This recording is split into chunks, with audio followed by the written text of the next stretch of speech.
Hello guys, my name is Disagar Dandge. So सकाळी उठलो, रनिंगला गेलो आणि रनिंग वगैरे करून परत घरी आलो. आणि आज बसमध्ये गेल्यावर तर आपली वेगळीच हवा होती. आज आपण डायरेक्ट कंडक्टर साहेबाच्या सीटावर बसून शिल्लोडला गेलो. सो मग लॅबला गेलो, अभ्यास वगैरे केला. सो गाईज, आता आम्ही आलोय मामूची चहा पिण्यासाठी. मी सांगितलं होतं कालच्या व्हिडिओत की चहा पिणं सोडलेलं आहे, पण मग चहा पिकार आपल्याला काही करमत चहा नाही. पिण्यात झाल्यावर मी गेलो शिवभोजनावर आणि जेवण केलं.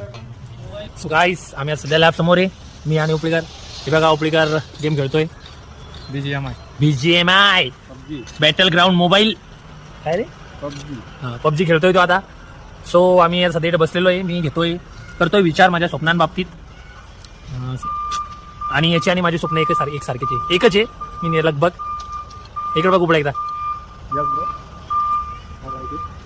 सो मग संध्याकाळी उपळीकडनं आपल्याला बस स्टँडवर सोडलं. सो आमचा प्लॅन चालू होता पुष्पा मूवी 2 बघण्याला जाण्यासाठी. उद्या रिलीज होणार तर ते डिस्कशन केलं. त्यानंतर